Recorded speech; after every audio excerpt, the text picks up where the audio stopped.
আমরা লেবু শরবত বানাবো। প্রচণ্ড গরম, রোদের যে তাপ থাকা যাচ্ছে না। পরে ভাবলাম একটু লেবু শরবত বানিয়ে খাই। এখানে আমরা গাছ থেকে 3টা লেবু পেড়ে নিয়ে এসেছি। এখানে হচ্ছে আমাদের জলে কিছু পানি নিয়েছি, এখানে ওই যে ফ্রিজের ঠান্ডা পানি, আর আমরা চিনি নিয়ে এসেছি। এই যে চিনি, চিনি দিয়ে লেবু শরবত বানিয়ে আমরা খাবো। চিনি কম দিবা,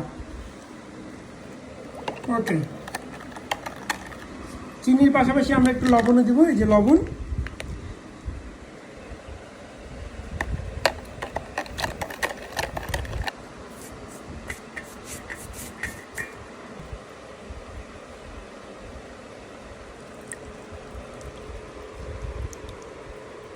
ভালো পানি, দেখেন লেবুগুলোতে কি সুন্দর রস, গাছের লেবু আমাদের।